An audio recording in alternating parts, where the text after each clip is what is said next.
র্যান্টি Martin's ও ডাফা দলবদলে মরশুমে কি সাম্প্রতিককালের সবচেয়ে হেভিওয়েট জুটিকে পেতে চলেছে মোহনবাগান, তেমন সম্ভাবনাই উজ্জ্বল হচ্ছে ক্রমশ।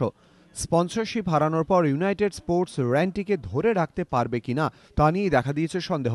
কেননা র্যান্টিকে রাখতে গেলে 1 কোটি টাকারও বেশি দিতে হবে তাদের, কিন্তু সেক্ষেত্রে টাকার সংস্থান কিভাবে হবে তা নিয়ে দেখা দিয়েছে প্রশ্ন। সেক্ষেত্রে আইপিএল ফুটবলে নিজেদের ফুটবলারদের ছেড়ে তারা টাকা সংস্থানের চেষ্টা করতে পারে বলে মনে করা হচ্ছে, কিন্তু তাতেও অভাব মিটবে কি, উঠছে প্রশ্ন। অন্যদিকে ইতিমধ্যে র্যান্টি মার্টিন্সকে 1.5 কোটি টাকার প্রস্তাব দিয়ে রেখেছে মোহনবাগান। এই পরিস্থিতিতে তার জন্য বাগান সর্বশক্তি দিয়ে ঝাঁপাবে বলেই মনে করা হচ্ছে।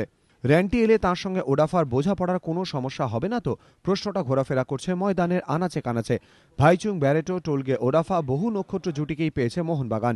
তবে পরিসংখ্যান অনুযায়ী ব্যক্তিগতভাবে গোল করা নিরিখে সবচেয়ে এগিয়ে র্যান্টি ও ওডাফাই। বাগানে এমন মণিকাঞ্চন যোগ দেখা যাবে কিনা তা জানতেই উদগ্রীব ময়দান। এবিপি আনন্দ।